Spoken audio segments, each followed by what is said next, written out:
That's what I was going for. Not really, but it works. All right. And we are live on YouTube, I believe. Okay. Says that now. Perfect. Cool. I still got vaccine brain, so this could be an interesting show. I'm officially good. I think the 29th of March was, the 21 days since I got my second. Nice. But, I'll get to it on the show. We should talk about the vaccine. Yeah. I have a funny joke I've been working on all afternoon. I'm totally going to forget to even talk about it. When has this ever worked out for you? It really hasn't. I know, because we've had this conversation after shows before. I had this great joke. It's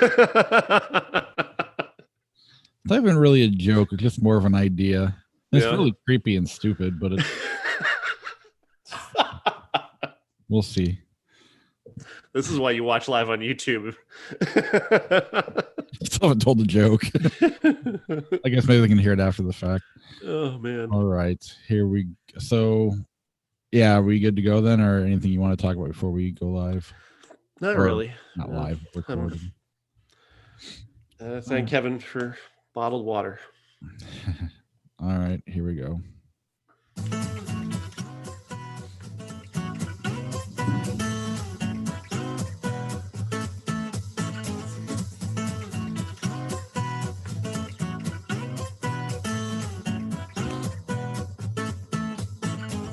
Welcome to the Everyone's a Critic movie review podcast. I'm your co-host, Bob Zarrell. With me, as always, is professional film critic Sean Patrick. Visit us at ihatecritics.net, everyone's a critic podcast.com, on Facebook, Twitter, Instagram. Our handle is Critics Pod. Listen to the show on Apple Podcasts, Google Podcasts, Spotify, Stitcher, Alexa, all your podcatchers, and then check us out on YouTube. Be sure to subscribe to the channel and click on the little bell up in the right-hand corner. I know they always point to it when you watch YouTube videos. I don't know where it's at because I don't watch my own YouTube videos. I should have my son come and help me with this someday. But if you subscribe there, and get the notification, you'll be able to see us live, which is usually Monday nights, and probably in the summer, fall, be back to Sunday mornings, or depending on if Sean's schedule changes. But yeah, that's where you can see us and listen to us. And then there's patreon.com/criticspod. The best way to help support the podcast. We're probably going to have more variety on that channel, more than just movies. One, it'll be easier for me, if I'm being completely honest. My work schedule has been a bit of a bitch, and I'm fully vaccinated now, and I don't know when I'm going to get back to the theater. It's like it's going to have to be a big event. Yeah. I don't know. Even hanging out with people we haven't seen each other. We've seen each other once in person since the pandemic. Mm-hmm. So my wife punctured your new sofa. Sorry about that, by the way. It's fine. But yeah, otherwise it's going to be, I don't know. It's going to be weird going back out. Like, I haven't hugged anybody besides my wife. I'm worried that I'll accidentally touch somebody else's ass next time I hug them or something like that. Because that's the go-to when you hug the wife, is get right to the ass. Every time, but enough times. And I don't want to get slapped. And canceled. This is totally unrelated, and I was at a concert once, and I'm just watching the show, and all of a sudden I look down, and out of my peripheral vision I see this hand come up by my side, and it reaches up and grabs the girl's ass in front of me. She turns around and looks at me, and I'm like, I swear to God, I did not do that. Luckily, her friend was behind me. Oh, God. And he jumped up and was like, it was me. But it was one of the most terrifying. There's no horror movie that could capture the level of fear I felt in that moment. Maybe a Curb Your Enthusiasm episode. Other than that. Yeah, that's really, it would have to be a George Costanza, Larry David type thing in order to. Yeah. It was so weird. Anyway, let's get to our show. We got a handful of new movies, and how do I share a screen? I always have to remember how to do this. We'll lead with the instant Netflix classic Thunder Force. Fuck you. Thunder Force. Melissa McCarthy and Octavia Spencer star in a movie set in a universe where something occurred that led to certain people developing superpowers. These certain people happen to be sociopaths who then tended to go on criminal lives of crime. They call them miscreants in this universe, and they're responsible for killing Octavia Spencer's character's parents when she was very young, even before she'd met Melissa McCarthy's character. They meet, they become friends, but then they fall apart because Octavia Spencer is just spending all her time studying, trying to figure out how to beat the miscreants, how to create superpowers in regular people so that they can fight back. And years later, of course, she accomplishes this, and Melissa McCarthy shows up. She's a kind of a schlubby loser, and she gets in the way of the experiment and becomes superpowered, and Octavia Spencer becomes superpowered, and they start fighting back. And man, I didn't fucking care at all. I've tried very hard with Ben Falcone as a director, very, very hard. I liked Life of the Party. That's how much I've tried with Ben McCarthy, or with Ben Falcone, who was Melissa McCarthy's husband. But each time he gets worse as a director. He's not improving, he's getting worse. And it's because it seems like he's learning all of the wrong lessons each time out. He's learning all the wrong lessons about, let's just rely on the same jokes over and over again, delivered in the exact same way with no variation. He's doing a variation on the kind of humor that we've seen Melissa McCarthy do so much that even I, a Melissa McCarthy super fan, have finally grown tired of it, to the point where I just want to strangle him and say, just let her do something else, man. You're her husband, and she wants to help your career, but you're dragging her down to your level. She's not raising you up to hers. He's not improving. He's getting all the wrong lessons. He's just going for the cheapest, easiest stuff constantly. And it's the same type of joke all over and over and over again. This cringe joke where somebody says something, nobody laughs, and we're supposed to laugh because it's cringy, but we're also kind of like, okay, how long is this going to go on? And then she just stands there for a second, and then it tries to explain that this is the actual thing that I was saying, but it's still worse because it's getting funnier, right? Because the longer I linger on the subject and the cringier it gets, the funnier it gets, right? Good fucking God. Maybe in 2010, yes, that was still working. That was still a working joke. It's not a working joke anymore. Move on. Find a new one. Doesn't work. Octavia Spencer, she's fine. She's pretty boring in this. Movies have found a way to take what spirit she's had in films in the past, and in the past 3 years, just kind of suck that right out of her, because she's lost any kind of personality anymore, it would seem. And that's really what Thunder Force is. It reminds me of, you do this on occasion, and I saw Uncle Jeff do it as well as a critic on his blog, where you'll be like, if you've never seen a movie, you might like this one. There's like a dig. His was like really rude too. It was like Gone Baby Gone. He's like, well, if you like Law and Order, you might like this movie. I'm like, fuck you, dude. Wow. Don't lower Gone Baby Gone to Law and Order. Love that movie. I know, but it's still. I've always enjoyed when that little dig is used, and this is how this movie works.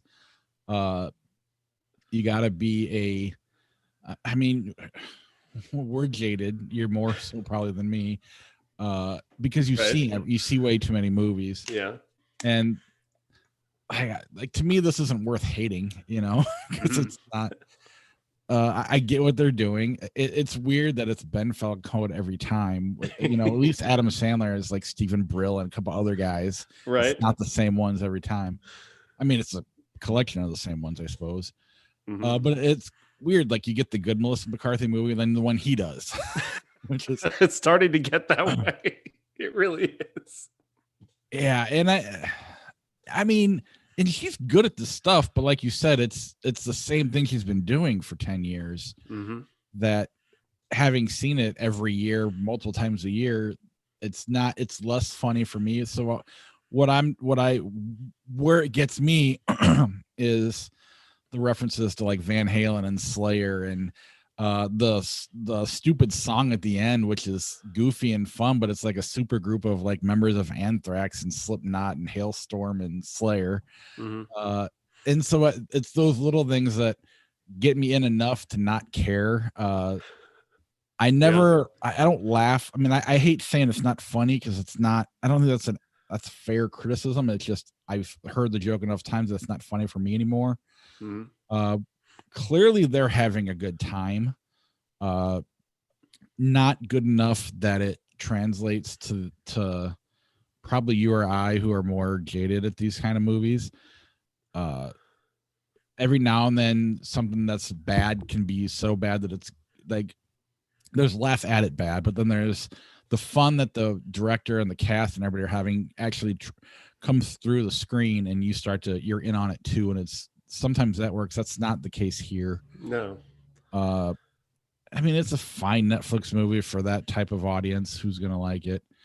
But it's not worth it. I don't know. It's another one of those things. Someone like with Octavia Spencer reminds me of like Hilary Swank when she gets a little bit of success. Then the movie, you try to be successful with the critical success, trying to blend the two. Ben Affleck had that problem where you just, do you chase the box office or do you chase the critical acclaim? And yeah, she's had a kind of a bad luck critically. I don't know about the box office. It's hard to judge the last year or so, but yeah. I just what worked about this? Anything worked about this? I mean, they kept going back to this one joke about raw chicken, about how Melissa McCarthy's character craves raw chicken, and just so happens that the love interest character, who has crab arms, played by Jason Bateman, also loves raw chicken. So we're going to do that joke again about the eating raw chicken, and I'm going to feed you raw chicken and you feed me raw chicken, and it's really weird and awkward and nobody's laughing. And why don't they see how they've done this so many times? Why can I see it in watching their movies and seeing the same jokes all over the same time, and they don't see it? Probably because they have yes people around them. Probably. And I mean, I can definitely tell you that if I'd watched it alone versus with my family, I'd have liked it way less. I still don't like it. Don't get me wrong. This is not a good movie. Again, it's the what works for me, like I said, is the Slayer and Van Halen references, which are not even integral to the part or the movie. Mm-hmm. It's the cringe humor. Then when you have the audience around y'all reacting, and I mean, for the most part, if it's a theater, it's probably going to annoy me more that they're laughing at it. But the raw chicken joke, it becomes. The thing about it is that it's gross, right? It's gross the first time. Then every other time you're wondering to yourself, well, how did they do that? And what did they do to create raw chicken that she could actually consume safely? And what was it? And while you're thinking about that, there's a movie going on. And this is what you've done to your audience. You've left them going, I wonder what they did. What did they make the raw chicken out of to make it so she could actually eat it? Because obviously you can't eat raw chicken safely as a human being and not get sick. I think we're all aware of that. So while I'm sitting here doing the mechanics, there's still a movie going on. And that should not be my experience of your movie, is me wondering, I wonder how they did the raw chicken thing. I definitely had that thought. Like, what did she have to put in her mouth? Right? I hope it tasted good. But I think that a lot whenever something goes in somebody's mouth, especially vomit stuff. Because I've done the fake blood thing before. That's essentially just chocolate syrup. Yeah. It's uncomfortable, but tastes okay. But we spent a lot of time on this movie that I probably won't talk about ever again. It's gonna be fighting to avoid the 10 worst of the year this year. Really? Oh yeah. See, to me, it's too non-important to be on any. It's like Nickelback. Like, who cares? But they picked the wrong week to give me a miserable movie. Fair enough. Thank God Nickelback didn't release an album. All right, what else do we got here? The Tunnel. The Tunnel stars Torbjorn Har as a fireman who first responder, I guess, in Norway. Norway, of course, is well above sea level. They've got these gigantic mountain ranges, and in order to get around the country, they had to cut these amazing, like 3 to 5 mile tunnels into these mountains. So they're very difficult to build. They're very difficult to maintain, and they can be kind of scary to get through. A 5 mile tunnel under mountains that are shifting via avalanches. You've got storms all the time. You get very harsh winters in Norway, and so what you have here then is this story about this one tunnel that is one of the last tunnels before Christmas that hasn't been closed by this storm that's coming in. And it's kind of a controversial notion that they've decided to keep this one open for one last run of cars to get through. And nobody's like going, oh, you're going to kill people if you don't shut it. But like, they're like, are you sure you want to do it? All right. Okay. Yeah. We'll do one more run. Let people through. Well, unfortunately, one of the first cars through is a gas truck. And the gas truck has this accident that is kind of unpredictable, where something happens and it just causes him to swerve and he loses control and he hits the wall and starts blocking traffic. But worse yet, there's gas dripping out of the truck and a giant explosion about to take place, which is going to fill the tunnel with black smoke. And there's the way to filter it is not going to work very quickly. So basically, you're looking at a lot of people trapped 3 to 5 miles inside of a tunnel with covered in black smoke and trying to figure out, how to get out of here without being able to see and barely being able to breathe.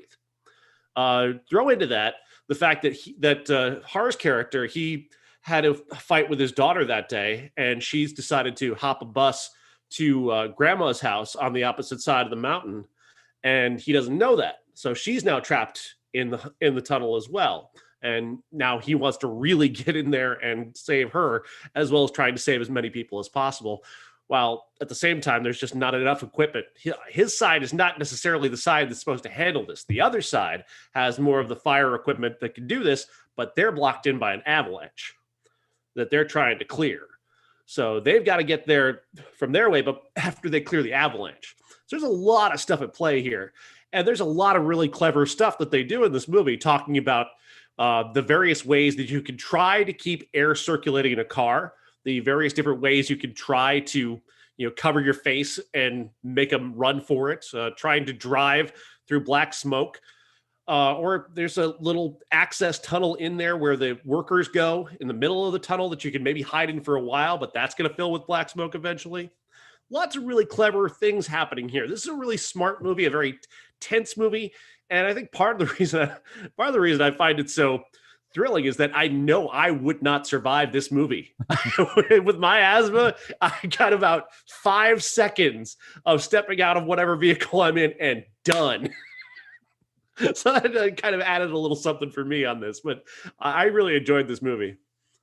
Why wasn't Daylight our classic? Fuck you. So I'm never watching Daylight again. Another movie I defended really hard growing up. This sounds phenomenal. It seems like one of those super intense movies like Speed, or even like Phone Booth, or something where it's just kind of contained to I don't know. It sounds really neat. I did not get a chance to see it. Where is it available right now? It's available everywhere. It's available anywhere where you can get a streaming rental. So yeah, I recommend it. If you like a good action movie that's got some strong, melodramatic underpinnings, this is a really good one. How was the camera work with black smoke everywhere? It was pretty great. It was really? Pretty great. They really made you feel like, I kind of felt like I was having trouble breathing watching it. So that's how much that's how really well they captured that. Could you see anything? Well, yeah. I mean, it's a movie. They made sure you can see everything. Just kidding. It'd be great though if you're like the 4D movies, they just start shooting black smoke into the theater. Oh God, no. Kill half the audience. Horrible idea. All right. Let's see. Hollow Point. Hollow Point stars a guy who's not on the poster. It's directed by Daniel Zarelli and starring Delon Jay.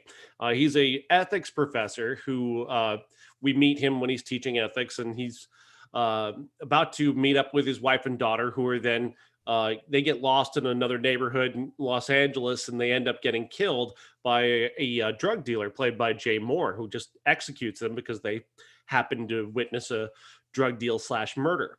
Delon Jay tries to go after him himself, but fails, ends up going to jail. He meets up with Luke Goss, who starts teaching him how to defend himself. And from there, Goss introduces him to Michael Paré and Juju Chan, who each operate this group that's kind of police, but not police, where they go for vengeance and try and work outside the law to kill drug dealers. This isn't a great movie, but in terms of just being a throwback action movie, an R-rated action movie, if you loved the Jean-Claude Van Damme stuff, or you like the Steven Seagal movie we're going to talk about, 91, this is that movie. I mean, Luke Goss is essentially playing Steven Seagal. Seagal would play this character. This is like a rejected Seagal script, but it's actually improved by not having Seagal in it, because Luke Goss is actually kind of good.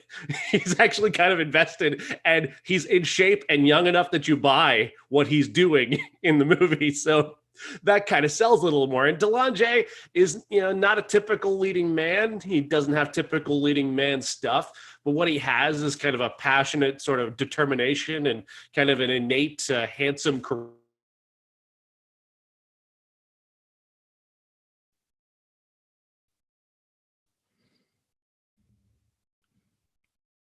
Sean is paused. Let's see how this goes.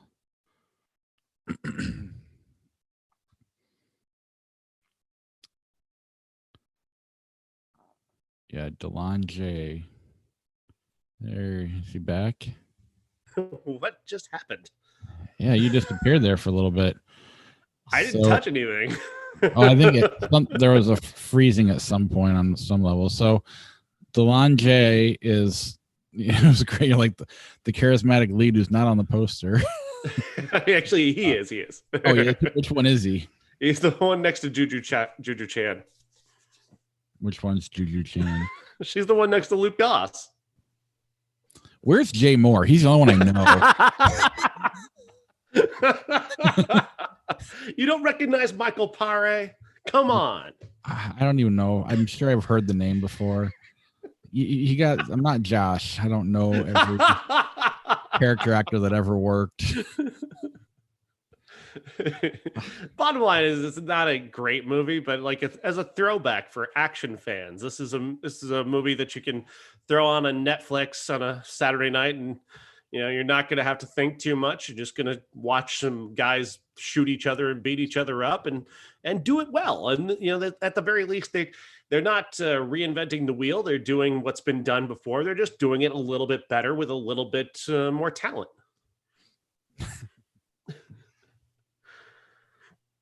Held. I'm going to spoil the crap out of this movie because I hate it so much. Held, and I don't do that, but this movie pissed me off. I'm kidding. Held is not a great movie. This is a story of a woman who, when we meet her, she is the subject of essentially what we believe to be a gang rape, which is a pretty horrible way to begin.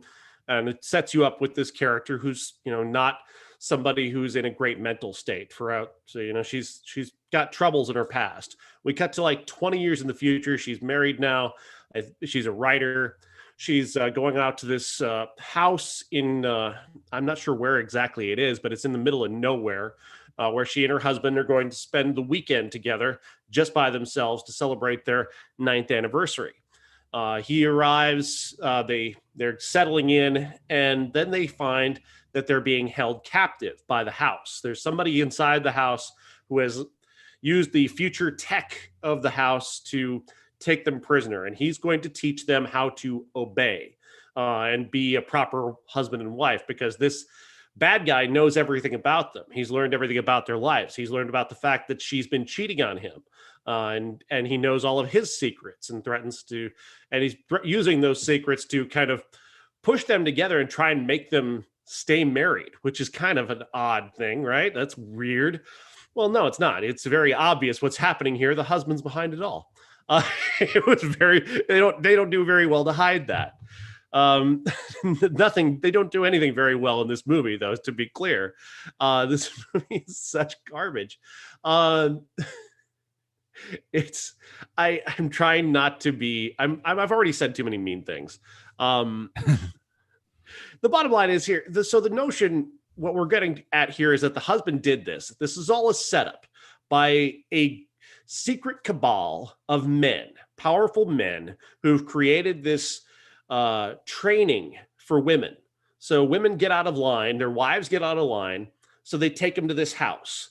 This guy tortures them for the weekend into being the perfect husband and wife, because that's the way that patriarchy is supposed to be. The wife is subjugated to the husband. He's in charge. He does everything. She listens and is an obedient, and this will teach her how to be obedient by being held in this place. And of course, he's the one who orchestrated this because he knows his wife has been cheating on him, and he wants to teach her to be obedient. The best thing about this movie is her dress. The main character's dress has pockets, which is, if you don't know this, Bob, women have been asking for years why dresses don't have pockets. And it is a strange thing. Like, why don't dresses have pockets? Why shouldn't a woman have pockets? Well, this movie, the dress has pockets, and she uses that pocket to hide a weapon that she uses to kill a guy and get out of this situation. So good for her. That's the best thing about this otherwise utterly stupid movie. But that seems a little too convenient too. What, that her dress has pockets? Just so the plot can move forward. I mean, my wife hates pockets. She hates carrying shit. That means I have to do it. So maybe I need to find some men to get her to be obedient. Oh my gosh. You know what? Pockets, You know what? Eli Roth could have made a good version of this. He really could have. Like a good version of this, or an Eli Roth version of this. One that at least would be memorably shitty as opposed to just being shitty. Yeah. At first I was like, did they walk around a mall and find out all their secrets about each other? Like Woody Allen and if they could transpose those characters into this movie, that would be great.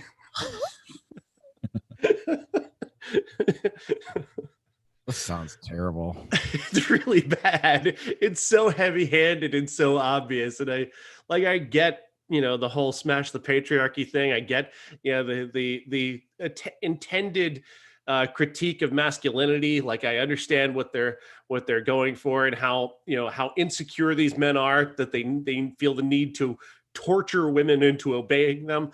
I get it. And that's certainly a realistic extrapolation of the patriarchal view of society, and that 50s point of view of society. I get it. But this is so heavy-handed and so poorly paced and put together that you overrode your point. You destroyed your entire point by making it too stupid. Yeah, it would have almost been better if it was made when that was even a bigger problem, like you said, in the 50s. I mean, I'm not saying it's not a problem now, but if it was like as bad as it was back then, I think that is a better chance of pulling something like that off than it's like pandering. It's really pandering. Right. Like, women, you're always so much smarter than us. Ladies, am I right, ladies? You're always so much smarter than us, which may be true in many cases. But I mean, to just put it that way, like you're a comedian on stage looking for, it's not, it's not a good point. You've not made a good point. You've not actually done anything. Might as well make a Tim Allen comedy on TV. where the guy is just dumb the whole time. Which is odd because that's the audience that this movie needs to reach. But they don't know it. All right. You're going to be like watching this movie going, the wrong side won. Yeah, I mean, that would definitely happen. Giants Being Lonely. Giants Being Lonely is an incredible film by a director by the name of Greer Patterson. And this is a story about a Southern baseball team, North Carolina. There's one kid who's just a really great baseball player. He's a really terrific pitcher.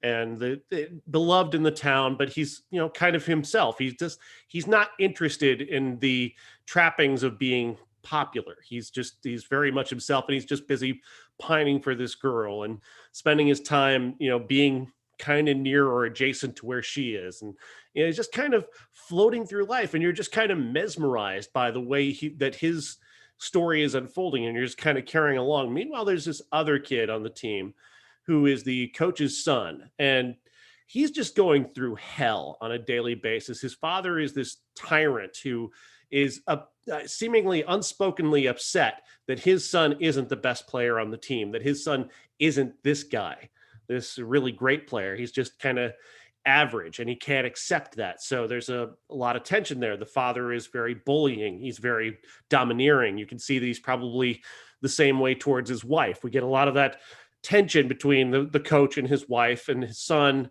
during these very tense dinner scenes where you can sense that the father is perhaps incredibly abusive, even though we're not necessarily seeing that abuse enacted. He's a really awful guy.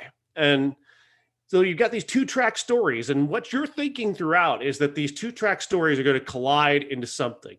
And eventually they kind of do, but where this movie goes is so much more interesting and so much more fascinating the way they do it, because nothing is presented to you through exposition. There's no exposition dialogue. There's no dumping of exposition. There's no telling you what anybody is thinking. There's no unnecessary information communicated. There's no, you and I know each other, and I don't say to you, well, Bob, your job as an accountant, how is it being an accountant today?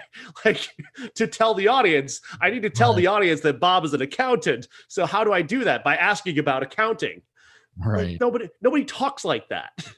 And Giants Being Lonely is a movie that kind of recognizes that you don't have to have endless amounts of dialogue to communicate what people are thinking and feeling. And we just get to watch it play out. And it's sweaty, and it's weird, and it's sexual. Like the main character, the really great player, he's somebody who kind of expresses himself via sexuality and kind of searching for something that means something to him via sexuality. And he gets involved in a very dangerous affair, if you will, that nobody really talks about. And there's no real presentation of it as being dangerous.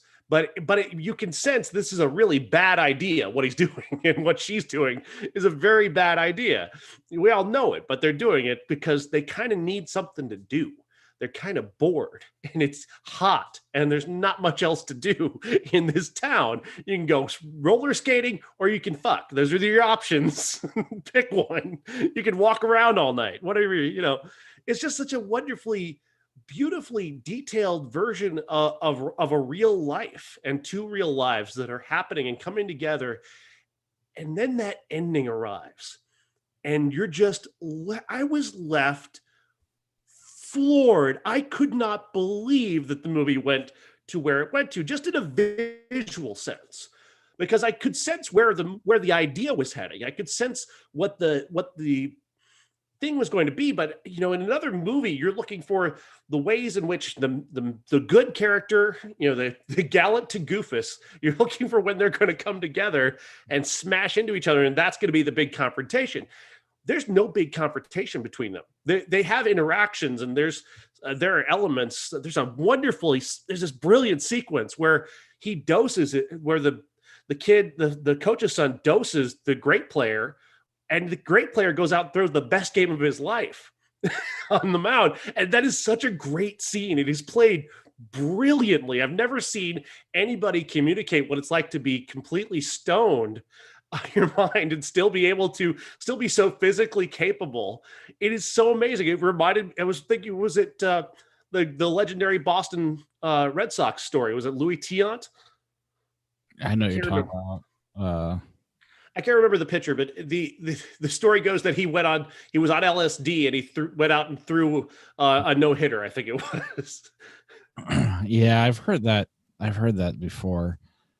And that's kind of, they play that scene out here in a similar fashion, but he doesn't know that he's been dosed, and it's a very interesting scene, and the whole way that sequence plays out is fantastic.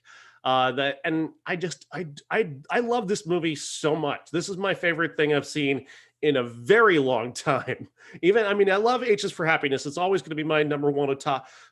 And I love I Blame Society. This year is another one that has really been my favorite so far this year. But this movie moved me in a way that I was so not expecting.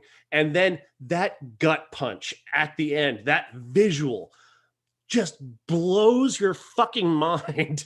And it blew mine. And I just couldn't, I was like, wow, great choice. This is a fucking phenomenal choice to end that way. This movie is superb. Everybody needs to see this. Yeah, you told me not to read anything about it before I went and saw it. Then you proceeded to call it like the male version of Virgin Suicides. So some critic had said that or something along the lines. So immediately I have an idea where it's going. That said, I don't know. There's two characters that appear to be like they're going to crash. And there's part of me that's frustrated that they don't, and that I'm being distracted by one, waiting for it. On the other hand, and then when you go to that big reveal, I'm thinking something else happened based on what you said it was like, the Virgin Suicides, and it's not something else besides what I was thinking happened. I mean, I was expecting a gut punch either way. Right. It was like a different side of the gut got punched. And then you throw the visual on top of it. The visual was just, I don't even know what the word is. I don't want to say horrifying, but maybe it's like, whoa. It takes your breath away. It takes your breath away when you see it. Yeah, it's like one of those, if you try to describe it, it's like you would keep building it up a little bit more. Like, well, this happened. There was that too. And then so it's just like there's a little bit more and more and more to it the more you think about it. And then as I got away from it, I started to enjoy the fact that it bugged me that I was distracted by the two stories not colliding. That made it more fun. And then you start thinking of other movies that it's like, Richard Linklater could have made, a lot of the way they talk is very much a Dazed and Confused or Everybody Wants Some type of movie, where they talk like human beings and not like people in a movie. Last Picture Show, there's a little bit of that in here too. Yeah, then you throw in the Virgin Suicides, and I'm sure you could even go deeper than that. That's just off the cuff. And it definitely deserves to be talked in the same breath as all of those. I don't know this director, but I think they are going to be around for a while if they keep doing movies like this. It definitely reminds me of Linklater a lot. Yeah, and I can see that. And I think that's, like the good Linklater, not the, which I don't want to call him bad. It's just like he goes and does the studio thing. Yeah. And those are fine. But this is definitely one of his, is something, like I said, Dazed and Confused, Everybody Wants something like that. It's, watching the trailer, I thought it was just going to be a movie about toxic masculinity, and that's in it, but it's not what it's about. No. It's a slice of life, and with a gut punch ending. I don't even know what to say. It's just it's a special movie to me. Like it's just so smart and so incredibly well made. And the acting is just so subtle. Everything about it is just incredibly subtle.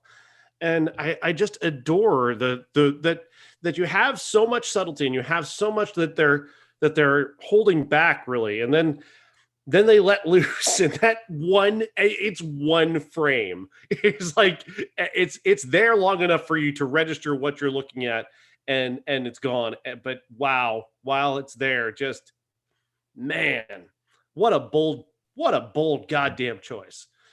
Just the absolute complete bold choice to make in that moment. Yeah, you're right. That is definitely the picture's worth 1,000 words, kind of a more so than any other movie.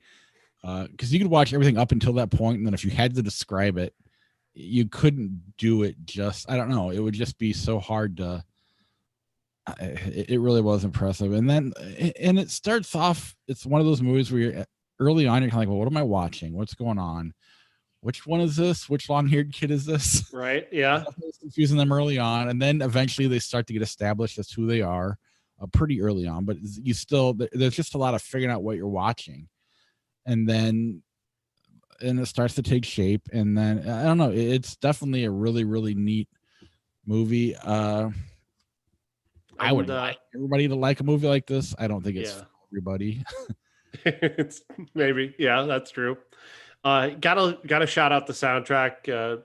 The choice of Lou Reed is just fucking brilliant. I mean, Coney Island Baby plays over the end credits, and it's just he's talking about playing for the coach in the song, which could be very on the nose, but the way that Lou Reed is doing it, it's as if Lou Reed were one of these characters, and that is such a spectacular way to present this, and the way it's presented is it's so beautiful.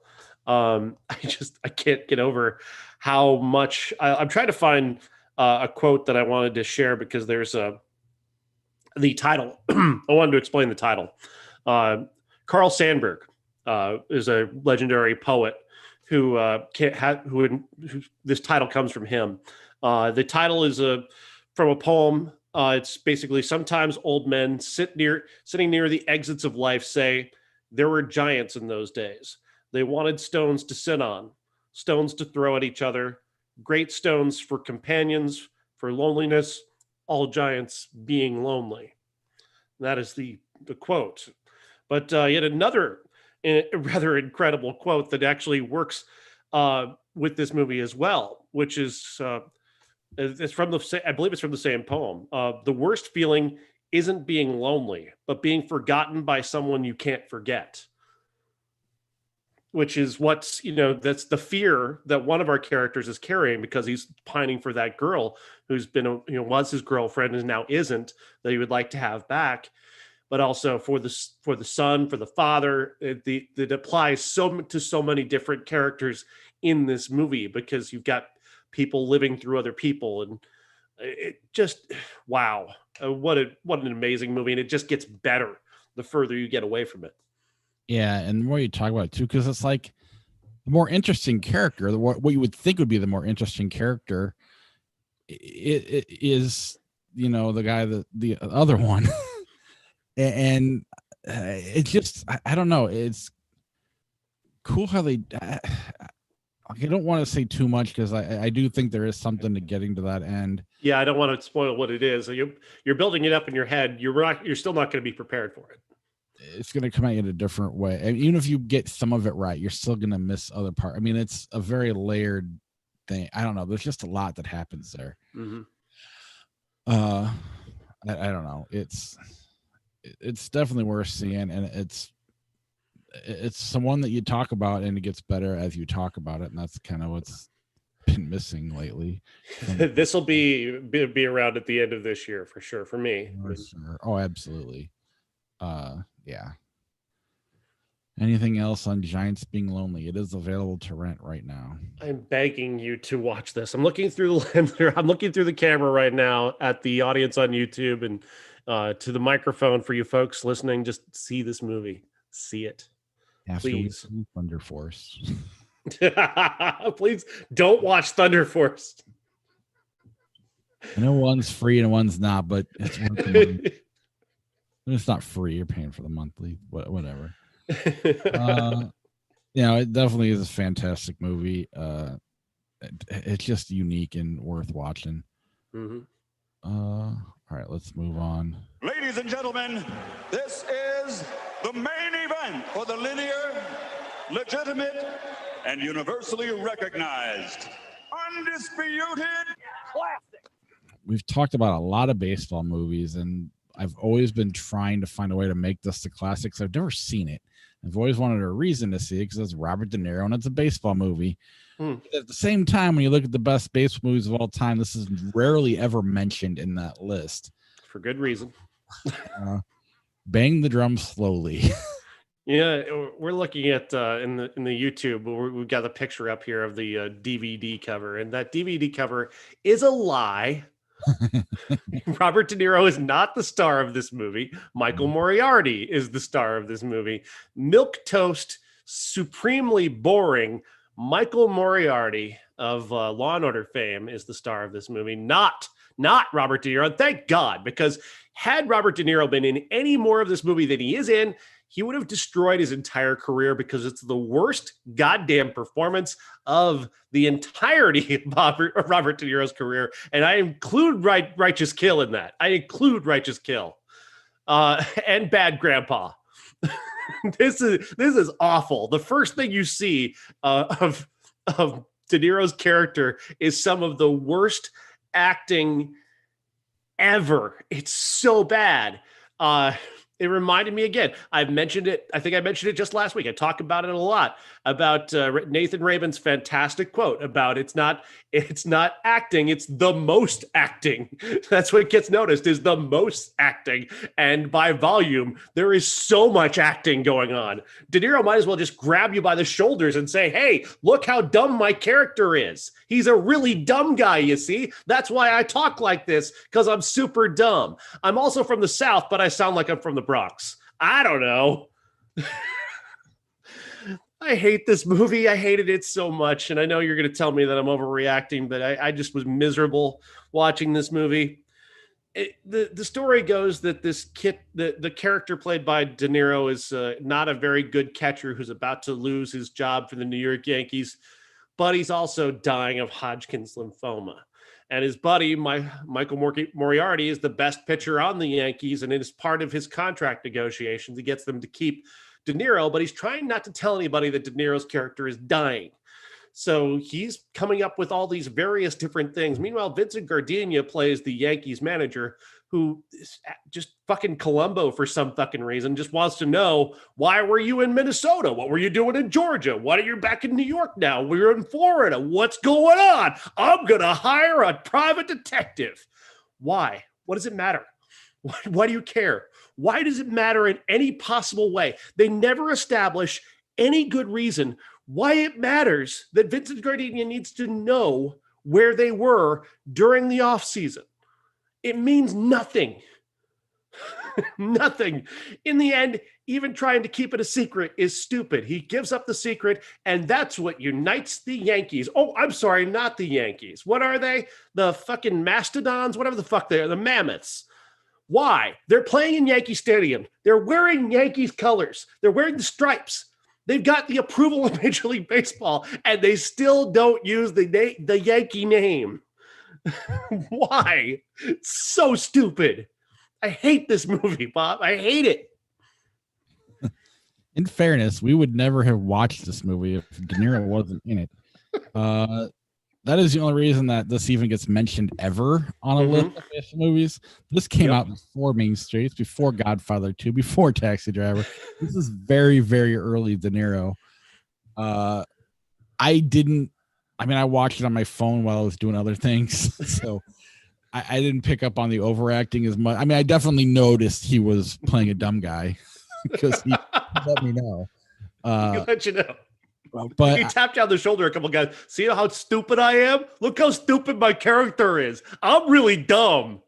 But I was able to be distracted enough from it to not have it to beat me over the head with it.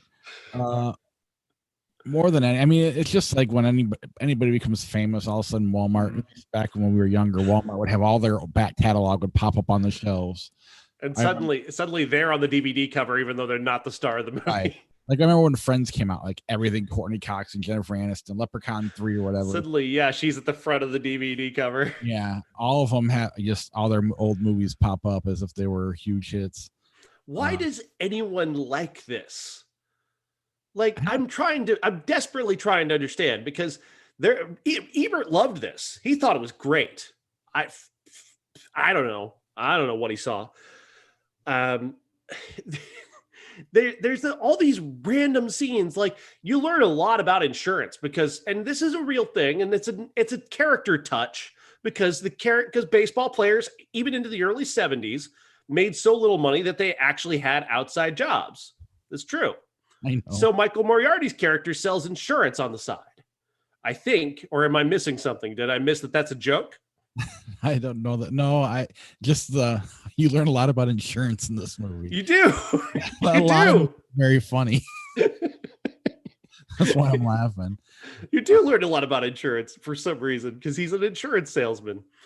On the side, all I can think of is that I Am Sam hadn't come out yet, and maybe that's why. I mean, not that he's has Down syndrome or anything like that, but it definitely is. I mean, it's Rain Man level of oh my god, over the top acting. I mean, again, and I don't. They would be accused of really going all in on autism. If this movie was made today, they'd be like, why are you portraying an autistic baseball player this way?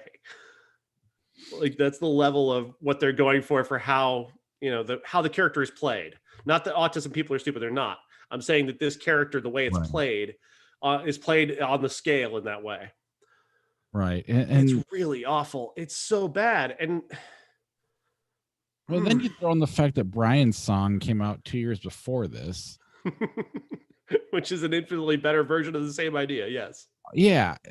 That's a true story. On top of it, I don't know if this is it. I'm assuming it's not. I don't think so. Which then does baffle me why Ebert would like it. I mean, it's not like it's the only movie that's ever been made like this. And then we just, we've gotten to grow up with all these other movies that exist that are better, but also have not aged well. I try and like, there's this card game in the movie that takes up like 25 minutes of screen time, where it's just baseball players like pranking fans into giving them money, I guess is the thing.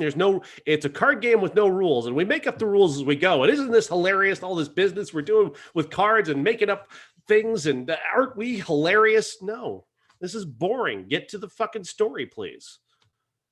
Right. And then, like you said, with the coach, totally unnecessary scenes. I'm trying to figure out that take up the first half of the movie. It's just that whole trying to come up with a bullshit story to keep Vincent Gardenia from finding out what everybody's going to find out eventually anyway. Yeah. I mean, to me, it was more of just a throwaway movie that never needs to be talked about again. But if you want to hate it, let's go ahead. I hate it. Hate it. Bad week to watch this one. I got my vaccine, second shot on Wednesday, and Thursday and Friday, I was in very bad shape. A lot of it was my own fault. I'm teaching myself how to cook, and I live alone. And so the only food that I have in the house is food that takes like effort to prepare. You have to read a recipe and do all the stuff that the preparation. Well, I couldn't stand up for more than a couple minutes at a time. So I'm not about to be able to make food. At one point, for about 3 hours, every muscle in my body wouldn't stop twitching. That was 3 hours of my day, one day. So exhaustion on top of that. So I had no food in the house. So I was starving on top of being delirious. And so that made it infinitely worse. So when I tell you that I was down and it was going through hell, I don't want everybody to think that, well, I'm not getting vaccinated if that's what I got to go through. That's not everybody's experience. It was my experience, and also compounded by my mistakes. Thankfully, I had people who brought me food, and eventually, but yeah, I also couldn't keep anything down other than Coca-Cola. So And if you don't want, I can cut this if you want, but you were trying to cut Coca-Cola going into that. Yeah. So you throw the withdrawals in there with it. I'm assuming that might have helped. But I remember that, like when I was a little kid, when I would get very ill, in the stomach, my grandmother would give me Coke, and I'm like, well, I can't get anything else to go down. I'll try Coke. I just got to get Coke. I gotta get calories in me somehow, just get something. And so I drank a 12 pack of Coke, and it was the only thing that felt good for 2 days. Yeah, you need to get the endorphins going or whatever it is that you're. When I had the vaccine, I did not have a little bit of pain, but I was fine. So like, go get your vaccine. We want to get back to normal. Want to go to theaters. Don't hug me. You'll never know what I'll do. Yeah. Right for the ass. He just goes right for the ass. Male or female, doesn't matter. Right for the ass. I want to do it the Pacino way. That was a De Niro movie. At least I have a built-in excuse if I do it. I'm sorry, I thought maybe just so used to hugging my wife. Not gonna do that. Anybody? She's got a great ass. That was direct Pacino quote, not me saying that your wife has a great ass. Either way, works.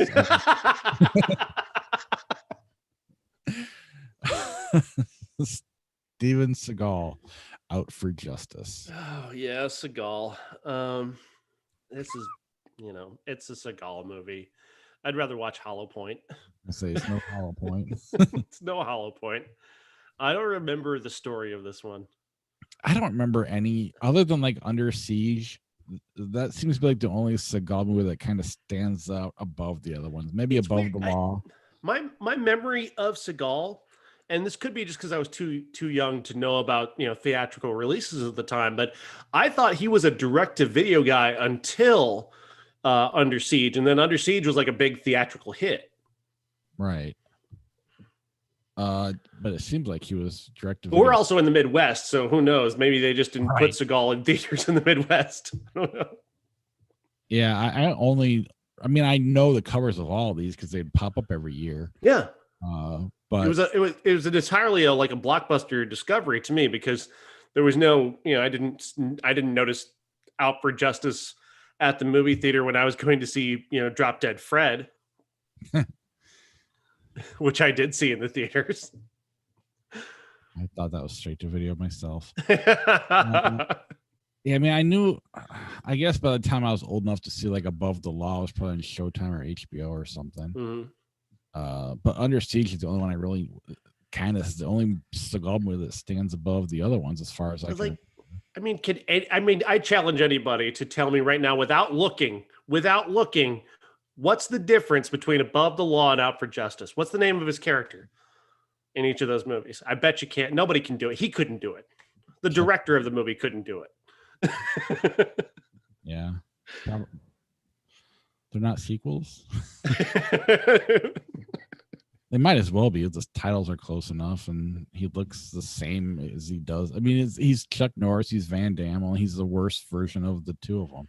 Not quite Michael Dudikoff or whatever, but right there. It works until he opens his mouth, and then it goes away. It's like a great mystery. As long as he's not talking, that you could look at that big chin and those eyes, and then the buffness. Like you could see early on, he's not buff anymore. He stopped being buff real quick in his career. You can just sense he's got a presence, undoubted presence. Unquestionable presence. Then he opens his mouth and it's like, oh Jesus Christ. Right. And then time goes on, you hear stories about how big of a dick he is. Definitely makes it harder to enjoy. Yeah. Not that it was easy to enjoy to begin with. Notice he didn't pop up in the Expendable movies. Yeah. And a bigger group of assholes you've never met in your life, and they still said, fuck that guy. Pretty much. All right. The Object of Beauty, John I Malkovich. totally forgot about this one. I didn't know. I thought there was only one movie in 91 this week. Looks like Siskel and Ebert liked it. Oh, that's good. I mean, I like Malkovich. I like Andy McDowell. Yeah.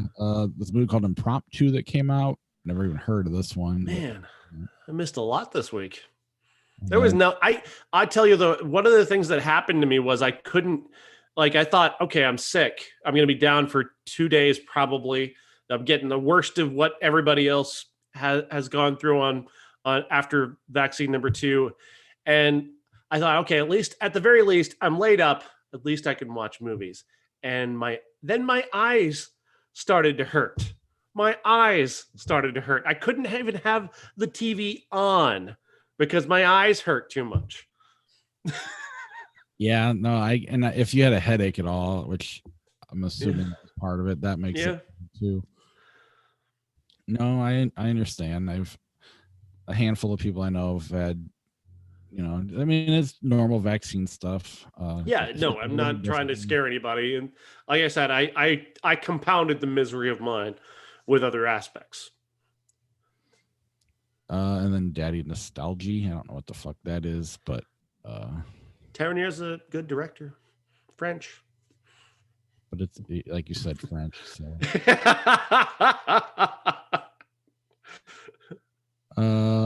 Let's see here. That is our show. Next week, I don't have much to go off of right now. We got Ride or Die on Netflix. I don't know what that is, or even if we'll watch it. But other than that, all I have is Vanquished. And our classic's going to be Ichi the Killer. Yeah. There's a documentary on craft beer, if you're interested, called Brewmance, which is a pretty good documentary.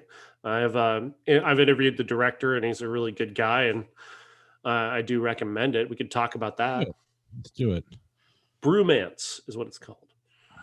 Is it available to rent or Netflix or Amazon? It is available to rent starting tomorrow. Cool. On 91, Drop Dead Fred, Mortal Thoughts, and One Man's War came out. So it is going to be a short week. I am interested in, this is our first time bringing Takashi Miike to the podcast. So bit of a blind spot for me, if I'm being honest. Yeah. If you hate it, we should still at some point try to bring Audition in. That's the one that everybody talks about. I mean, if nothing else, it's fucked up, so we can. Let's do both then. They'll both be the classic. really, really throw me in. You'll have to let me know what kind of mood you're in this week. All right, let's start real quick before we go home. There's my Facebook page, everybody on YouTube, and Home Alone or The Wolfman 2010. Home Alone. Agreed. Look Who's Talking to The Omen. The Omen. Agreed. Heat, Bruce Almighty. I heard you quote Al Pacino. Bruce Almighty for me. I'd rather watch that. Fuck you, man. I don't like Heat. I understand it's not a great movie, but it's fun. It's Thank long. You. George agrees with me, but it's like fun long. Speaking of fun long, The Curious Case of Benjamin Button or The Hangover? The Hangover. I agree. Inside Out, Ice Age 2, The Meltdown. Inside Out. Correct.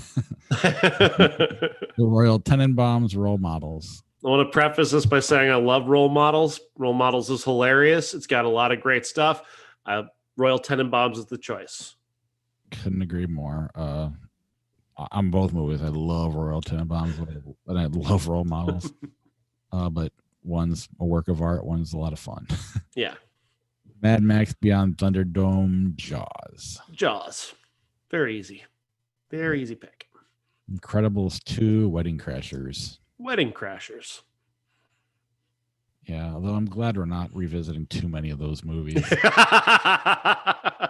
Yeah. Old School was not that it was bad watching Old School, it was just kind of like it was a little sad. It was a little sad. Yeah. There's actually there's like a great video meme going around of that very experience, which is very funny. I'll share it on the Facebook page and Twitter, and you'll see it's basically just that idea of guy like really excited to show people a movie that he loved in 2004, and then continuously apologizing for it throughout. Yeah. Really good stuff. About Schmidt, Rain Man. About Schmidt by a lot. Yet a few years ago, I'd have said Rain Man. Until to this show ruined it. I mean, it hasn't ruined it as much as you want it to ruin it. But it definitely, I mean, Dustin Hoffman really has done a lot to ruin it. And not even the bad stuff on the side. It's just, no, it's just, you just see how shitty he is. The older you get, you see how shitty he is as an actor. Right. And it's like we made the joke about, we didn't make the joke, but when I brought the Woody Allen thing, when we said all his characters are kind of like what he's being accused of, and then we talk about Marilyn Manson, and you kind of see it in Dustin Hoffman, the way he talks to people in his movies. It seems like what he's being accused of was very similar to that kind of behavior, and it just, the behavior, I don't know, I just don't like the way he presents himself. It's kind of annoying. Yeah. But he's also kind of a volume actor, more acting as opposed to actual acting. Did on About Schmidt. The Greatest Showman, and now pronounce you Chuck and Larry. They're both garbage. Greatest Showman. I'm gonna flip it. I pronounce it Chuck and Larry, but I hate Greatest Showman. I hate Greatest Showman too, but I mean, I hate them both. So the Greatest Showman won. Hangover Part 2, 101 Dalmatians. Hangover Part 2. It's fine. Ace Ventura, Pet Detective, The Scorpion King. Ace Ventura. Okay. Splash, If I Were King. I've not seen If I Were King. Neither have I. Splash or Short Circuit. Not to get off on too much of a tangent, but have you probably haven't, the Disney edit of Splash to cover up Daryl Hannah's nudity? They've like CGI'd her hair to her butt. I told me about that, and Al Pacino would not be happy with Why? Because she's got a great ass. or a bear. Short Circuit for me. I love Splash. Splash is fun. Edited or unedited version of Splash? Wait, not Short Circuit. What am I thinking? I hate Short Circuit. What am I doing? I was going to say, I don't like Short Circuit. I don't remember liking Short Circuit. So we're going with Splash? Yeah. All right. That's about the flip. Chicken Little or Cabin Fever? Chicken Little. Oh, fuck you. Fuck Cabin Fever. Cabin Fever was fine. Cabin Fever's trash. Indie movie that, is that heads or a tails? I can't fucking tell. It's a goose. Must be a tail. Cabin Fever wins the coin flip. Get Shorty or Wild Hogs? Good John Travolta versus awful John Travolta. Get Shorty. It's All-Star Cast versus All-Star Cast.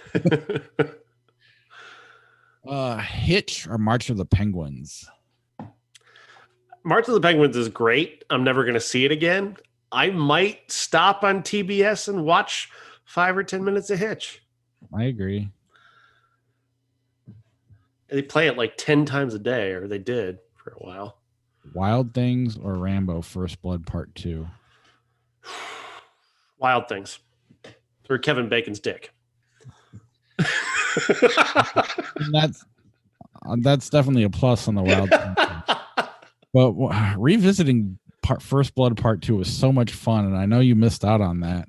Yeah. That was that's one of my favorite action movies of all time now because of how much fun and goofy that was. Wow. But Kevin's Bacon Dick wins. Sorry, he just took a drink that wasn't meant to. Vanilla Sky or Frenzy? I'm not sure I've seen Frenzy. It's one on the list of to see, but I feel like because it's Hitchcock. I feel like all the Hitchcock movies not on the list or not on the list, or that you never on the list that you haven't seen for a reason. Midnight in Paris, Vanilla Sky. Love both of these movies. Love them both. But Midnight in Paris was my number one movie of 2011, and I'm sticking with it even despite Woody.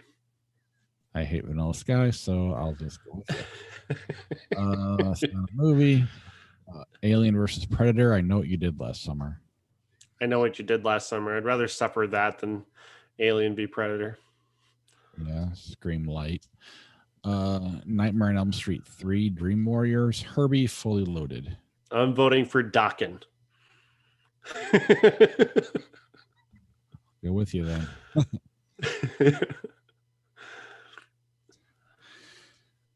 Is it sad though that that's literally the only thing I could get out of like Thunder Force is the fact that hey, there's bands I like in this.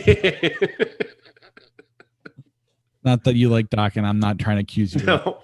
I love Dream Warriors. I love Dream Warriors. Good. The song.